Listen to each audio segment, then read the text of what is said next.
నమస్తే అండి. Welcome to జేపీఎస్ఎన్ food vlogs అండి. ఇవాళ మన కిచెన్‌లో రెసిపీ వచ్చేసేసి ఫ్రైడ్ చికెన్ దమ్ బిర్యానీ అండి. నార్మల్‌గా మనం దమ్ బిర్యానీ చేస్తూనే ఉంటాం కదా! నార్మల్‌గా చేసినటువంటి దమ్ బిర్యానీకి, అలాగే ఇక్కడ చికెన్‌ని ఫ్రై చేసి దమ్ పెట్టిన ఈ బిర్యానీకి టేస్ట్‌లోనూ, అలాగే మేకింగ్ ప్రాసెస్‌లోనూ చాలా డిఫరెంట్ ఉంటుందండి. ఇక్కడ నేను దమ్ పెట్టే విధానంలో కూడా కొంచెం అంటే మోడిఫై చేసి చేస్తున్నాను. ఇక నేను స్పైసెస్ కానీ, ఇంగ్రీడియెంట్స్ కానీ కొన్ని డిఫరెంట్‌గా యూజ్ చేయటం వల్ల టేస్ట్ అనేది చాలా బావుంటుంది. ఇక్కడ నేను యూజ్ చేసినటువంటి ఇంగ్రీడియెంట్స్, అలాగే మేకింగ్ ప్రాసెస్ ఏంటనేది వీడియోలోకి వెళ్ళిపోయి చూద్దామండి. ఇక్కడ నేను 1 కేజీ వరకు చికెన్ తీసుకొని దాంట్లోకి ఒక అర స్పూన్ ఉప్పు, అర స్పూన్ పసుపు, నిమ్మరసం వేసుకొని కలుపుకొని ఒక పక్కన పెట్టుకోవాలండి.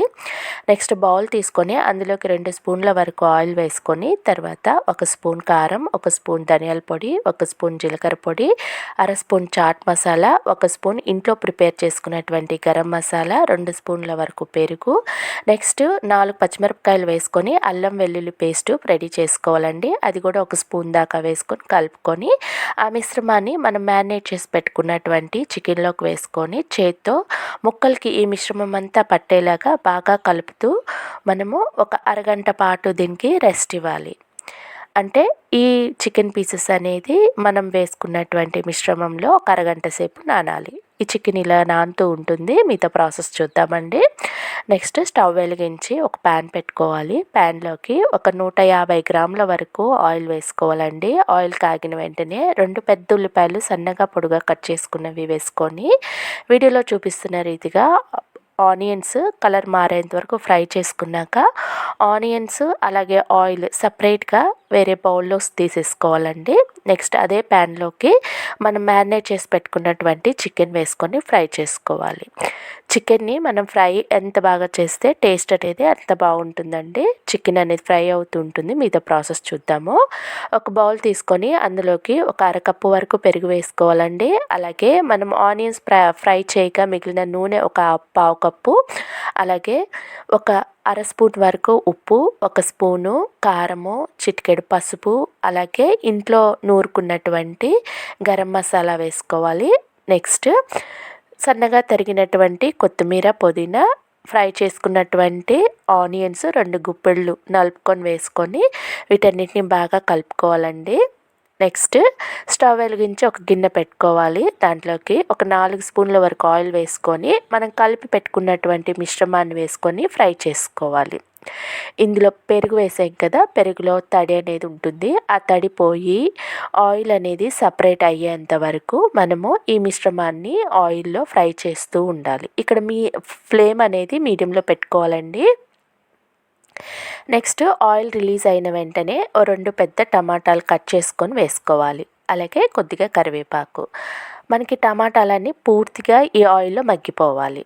ఆ లోపల నేను ఇక్కడ 1 కేజీ వరకు చికెన్ తీసుకున్నాను కదండి, దానికి సమానంగా 1 కేజీ బాస్మతి రైస్ నానబెట్టుకున్నాను.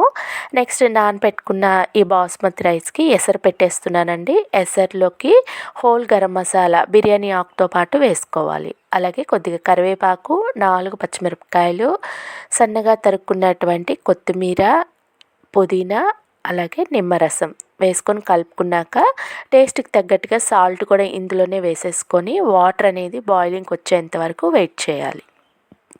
ఇక్కడ మనకి టమాటా మగ్గిపోయింది. మనం ఫ్రై చేసి పెట్టుకున్నటువంటి చికెన్ ముక్కలు వేసుకొని ఒక 5 నిమిషాల పాటు చికెను, అలాగే మనం ఫ్రై చేసుకున్నటువంటి మసాలాలన్నీ చికెన్కి పట్టేలాగా ఒక 5 నిమిషాల పాటు ఫ్రై చేసుకుందాం. నెక్స్ట్ ఇక్కడ వాటర్ బాయిలింగ్కి వచ్చేసింది. ఇందులో నుంచి ఒక అర గ్లాసు వాటర్ తీసుకొని పక్కన పెట్టుకుంటున్నాను. అలాగే మనం నానబెట్టుకున్నటువంటి బాస్మతి రైస్లో వాటర్ అంతా వంపేసుకొని రైస్ని మనము ఈ వాటర్లోకి వేసేసుకుందాము. ఇక్కడ రైస్ అనేది మనకి 80% కుక్ అయితే సరిపోతుందండి. మిగతా 20% మనం దమ్ పెట్టుకుంటాం కాబట్టి మనకి 100%గా ఈ దమ్ బిర్యానీ అనేది రెడీ అయిపోతుంది. నెక్స్ట్ ఇక్కడ మనము చికెను అలాగే రెడీ చేసుకున్న మిశ్రమం అంతా ఉడికిపోయిందండి.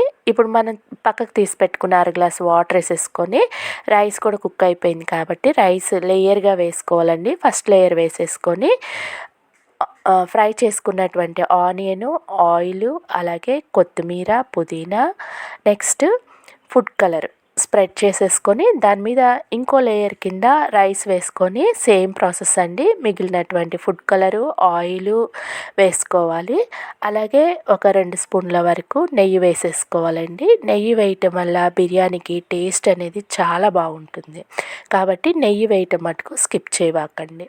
నెక్స్ట్ ఇక్కడ దమ్ అనేది నేను డిఫరెంట్గా పెడుతున్నానని చెప్పాను కదా. మూత తీసుకొని మూతకి ఒక కాటన్ క్లాత్ వీడియోలో చూపిస్తున్న రీతిగా కవర్ చేసుకున్నాక దీనిపైన వెయిట్ పెట్టుకోవాలండి. ఎందుకంటే క్లాత్ అనేది జారిపోకుండా ఉంటుంది. నెక్స్ట్ అదే మూతకి అలాగే మనం కింద పెట్టుకున్నటువంటి పాత్రకి రెండిటికి కలిపి మనము బట్టల క్లిప్ అనేది ఇలా పెట్టుకున్నామంటే ఆవిరి అనేది బయటికి రాకుండా మన రైస్ చక్కగా దమ్ అవుతుంది. ఒక అరగంట సేపు నేను ఫ్లేమ్ అనేది మీడియం ఫ్లేమ్లో పెట్టుకొని దమ్ పెట్టేసుకున్నానండి. 1/2 అవర్ తర్వాత నేను ఈ బిర్యానీ మీకు చూపిస్తున్నాను. అడుగు భాగం నుంచి రైస్ నేను తీస్తున్నానండి మీకు చూపించటం కోసం. ఇక్కడ చూస్తున్నారు కదా, నాకు రైస్ అనేది ఎక్కడ కూడా విరగకుండా చక్కగా కుక్ అయింది. అలాగే టేస్ట్ కూడా చాలా బాగుంటుంది. మీరు కూడా ఇంట్లో ఒకసారి ట్రై చేయండి. నేను రెడీ చేసుకున్నటువంటి ఫ్రైడ్ చికెన్ దమ్ బిర్యానీని ప్లేటింగ్ చేసి చూపిస్తున్నాను. టేస్ట్ చాలా అంటే చాలా బాగుంటుందండి. నార్మల్గా చేసుకునేటువంటి దమ్ బిర్యానీ కన్నా ఈ బిర్యానీ చాలా బాగుంటుంది. మీరు కూడా ఇంట్లో ఒకసారి ట్రై చేయండి. మీకు ఎలా కుదిరింది అనేది కామెంట్ సెక్షన్లో కామెంట్ పెట్టండి. అలాగే ఎవరైనా నా ఛానల్ సబ్స్క్రైబ్ చేసుకోకపోతే ప్లీజ్ నా ఛానల్ని సబ్స్క్రైబ్ చేసుకొని నన్ను సపోర్ట్ చేయవలసిందిగా రిక్వెస్ట్ చేస్తున్నానండి. నెక్స్ట్ ఇంకో మంచి వీడియోతో నేను మీ ముందుకు వచ్చేస్తాను. అంతవరకు బాయ్.